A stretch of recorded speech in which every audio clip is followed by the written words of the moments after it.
We'll look at where it's a discussion like this. Yeah, true. I think this will work. Yeah. Cool. Hey, Charlie. What's up, Nathan? Good to see you again. So, today's topic is. What is it, Charlie? I don't know. I told you to tell me when we sat down. He doesn't know. Alright, so I believe you're a terrible human if you own a payday loan place, or if you're for payday loans, if you don't think they're just ripping off people that are not very educated, people that have had a very tough life, like people that are just, you could break it up, people who are uneducated, whether it's financially, whether it's just mentally, they could just have a low IQ. I think that you are stealing from the poor is the way I look at it. Yes. What is your thought? You hit the jackpot today. All right, so I had a circumstance where I was in San Antonio celebrating a friend graduating from Air Force basic training, and I was eating breakfast one morning at the hotel, talking with somebody who was in town from Vancouver for business. I asked them what their business was. It was essentially one of these payday loan places. And I have a huge beef with these organizations because I totally agree.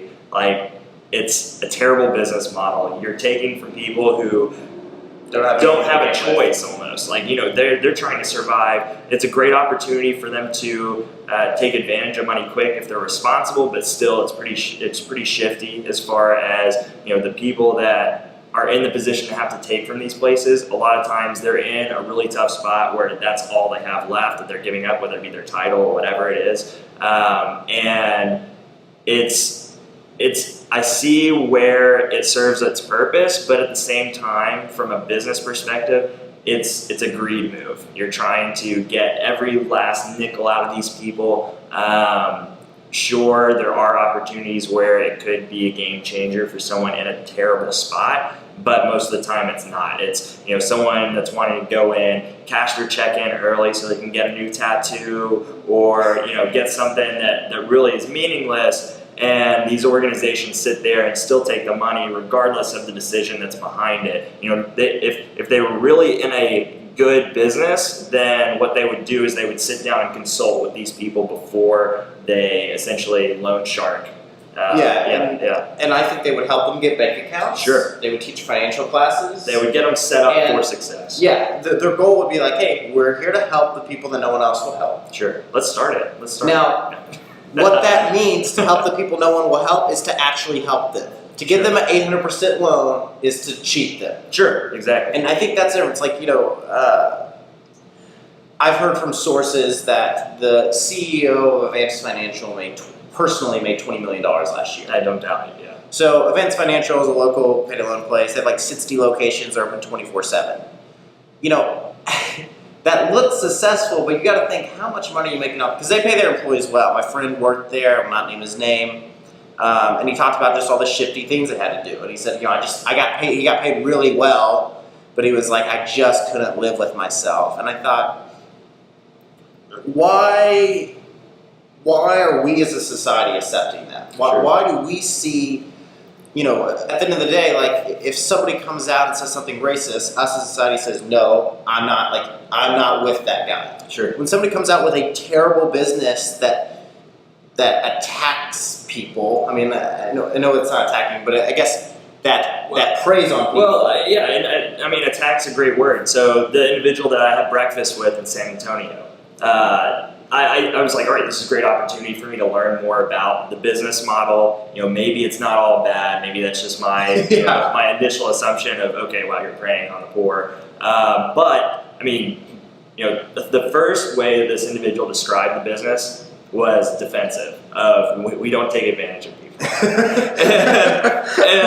and then followed up with the fact of, they're going around, and this person was traveling to lower income areas, scouting out, doing surveys with people that were of low income, finding out, how they work, where they work, what is their drive to work, as far as like motivation, not vehicle, and where what's your title worth? Yeah, exactly. Yeah, that would be a good segue.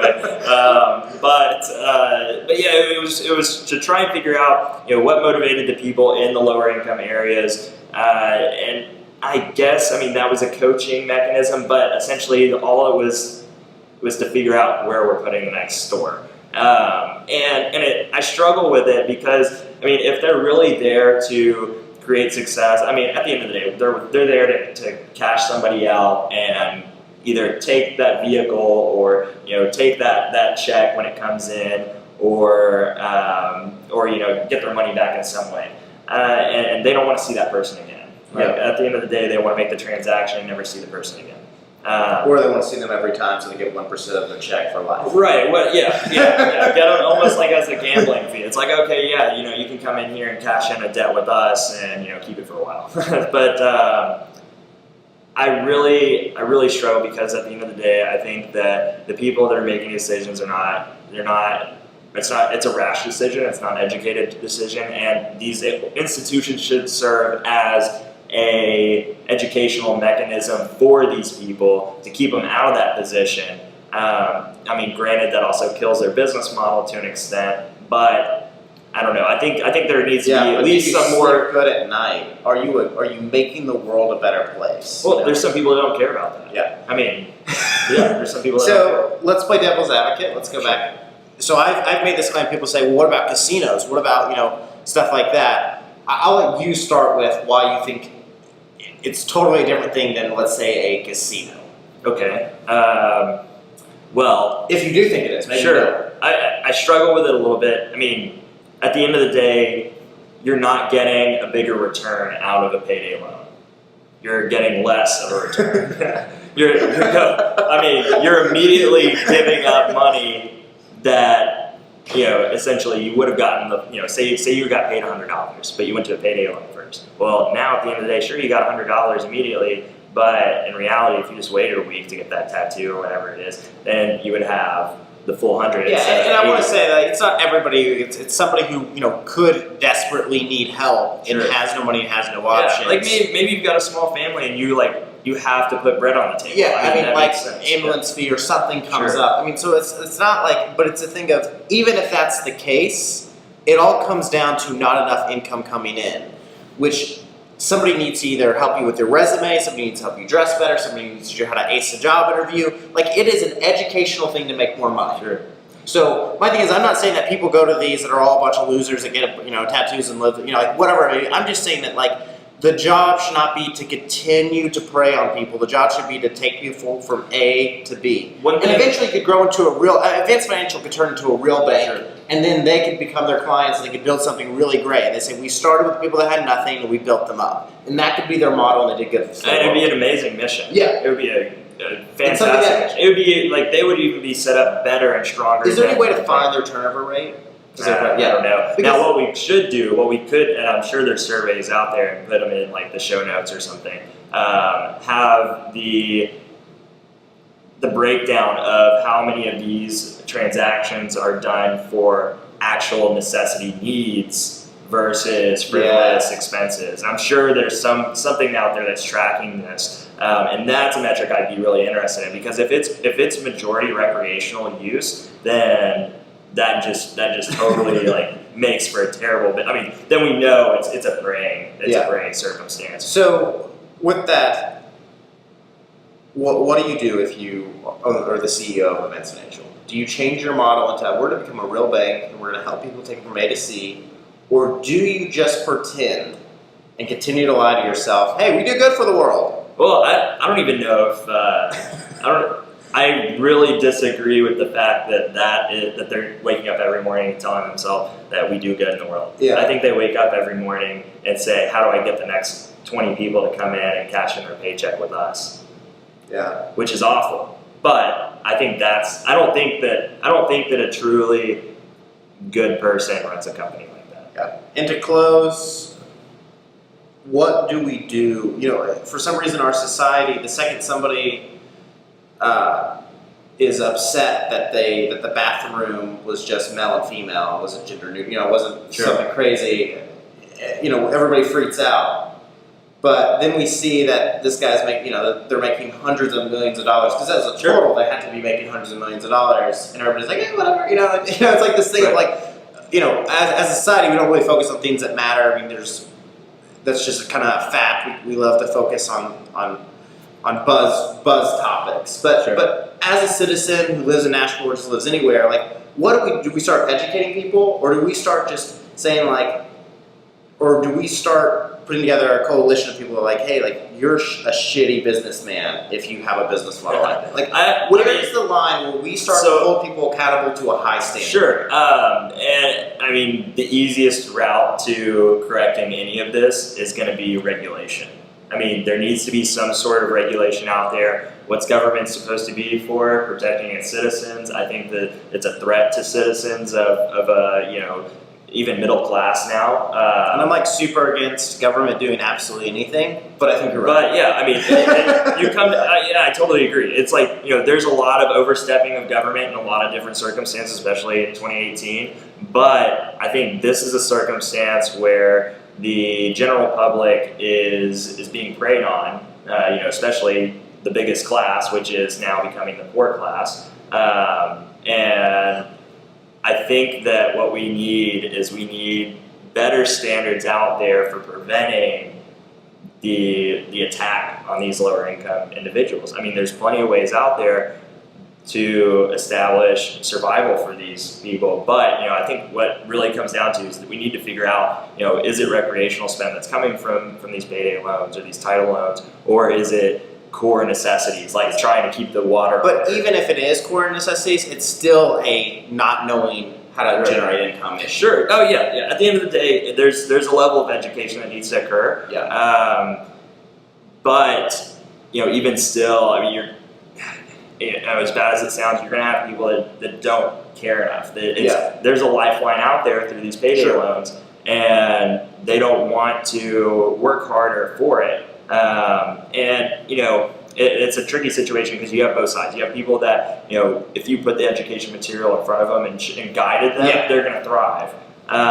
Whereas you also have like, hey, how do I get out of this? Partial reality. I mean, it's like a lot of people don't want to set that, but it's true. It's like, hey, we like to pretend everyone's equal, which we all know is BS. But on top of that, it's like, well, 10% of the population has under 88 IQ. So like, it's not even like, if you're below that number, you have a hard time even learning, and then you're going to struggle probably the rest of your life. And so it's like, we can't, again, we have to focus on how do we do good in the world using businesses and everything else. Right. I mean, and I think that there's the business side, which can get muddied really quick with personal interests. And that's where I think the government piece can step in and counterbalance, make it more of a level field when it comes to protecting the citizens in this circumstance, because I think that citizens are being preyed upon, and I think that's awful. So yeah, anywhere where the general population can become victim to a business model, I think that's where there needs to be some better standards. All right, here's how I'm going to close.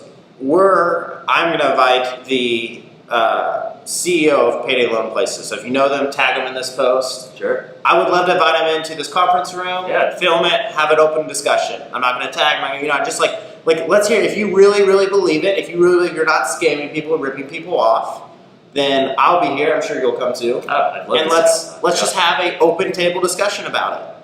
So that's to close, and as always, thank you for Till sharing. next time. Yeah. Thank you for agreeing with me. I like that. Yeah. No, yeah, it's great. Yeah, that's awesome. I love it. Yeah.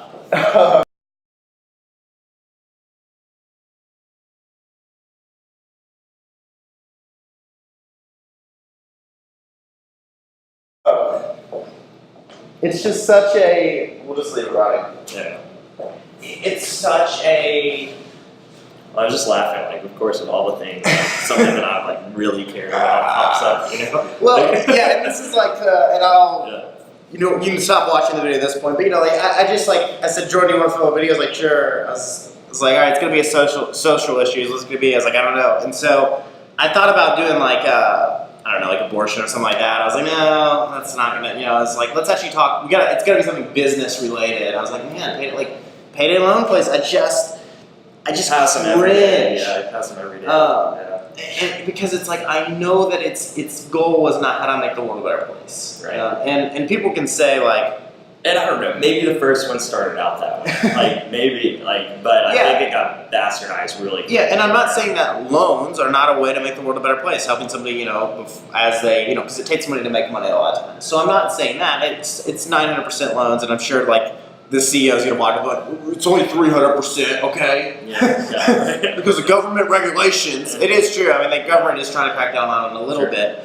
But it should. Yeah. Hopefully for the right reasons, though. Not. It's the thing of 300% is still ridiculous. Sure. It's also, how about you teach classes and you could actually make money off of that? How about you're giving them loans to take your class on how to manage money and how to get a job, how to ace a job interview? Right. Because yes, there is the percentage of people who just don't care at all and never will. Sure.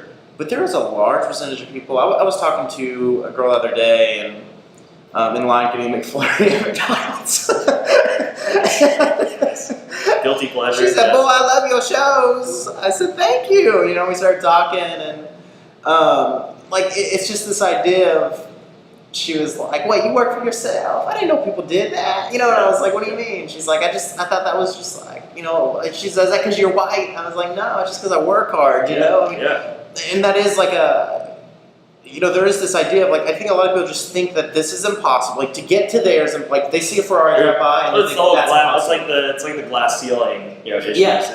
And it's attainable, and sure, you might have to, whatever your circumstances are. For instance, for me, when I started in business, I didn't know anybody, and that's a huge part of it. Just talking to people. Yeah. You talked about you paying yourself $40 a month. Yeah, exactly. There was a time when I had $25 a week.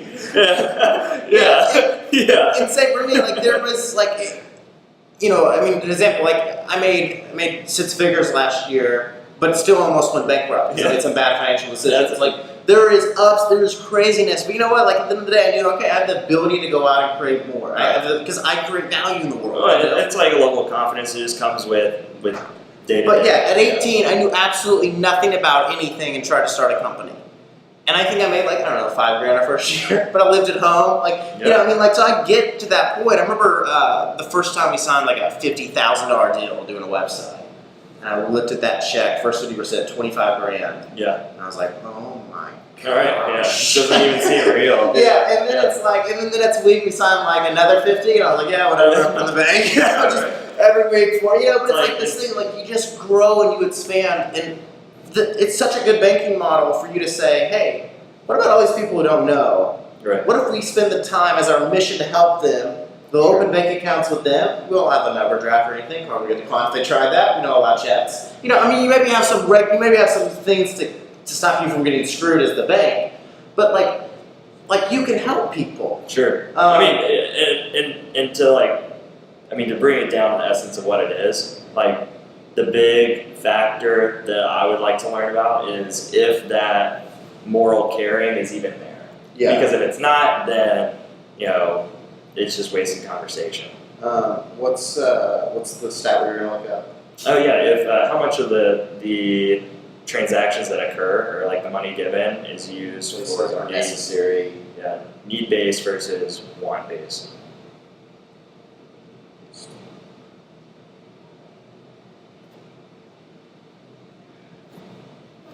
Well, the first thing you see is Payday loans by consumer.ftc.gov. So the government's trying to educate people, but the government sucks at everything. They can't run a DMV, they can't run our health. It's just I'm not look, this is not a Democrat Republican thing. This is just look, I don't care who's president, the DMV always sucks. The government sucks at running shit. It's just the way it is. And so they're saying, oh, we'll put out a blog post. I'll never forget. I love it. It said, people also ask, can you go to jail for not paying back a payday loan? By the way, I would like to give a huge shout out to Connecticut, Maryland, Massachusetts, Pennsylvania, Vermont, West Virginia, and DC. They have banned payday loan places. Really? Yeah, so let's clap that up. Yeah. I'm holding my phone. Yeah, thank you. That's the average long-term 8 states. Huh? That was 8 states. Yeah, so. Yeah, 8 states out of 50. The average long-term, sorry, think about when Obama, he was super tired of stopping up, but he was running for president in 2008. Yeah. He was like, I've been to all 52 states or something. Well, technically. Yeah, 54 states. You include the the Guam or the Yeah. Philippines. I mean, it all. They might as well be states at this point. Yeah, unofficial, official. I would have done the same thing. I'm not like, don't test me on my geography. Like, don't do it. Yeah, average loan term is about 2 weeks. Loans typically cost 400% annual interest. That's annual. The finance charge ranges from $15 to $30 to borrow $100. Dang. Yeah. Okay, what's fine? Yeah, there's all these, people that are like, see, there's people trying to do regulation, but it's like, you just gotta ban it. Like, Apparently, I mean, eight states have already done that. Like, that's crazy. That's yeah, I mean, there's all this. almost a fifth of our country. There are more payday lenders in the U.S. There are more payday lenders in the U.S. than McDonald's. Wow. What? Okay, let's actually open this article.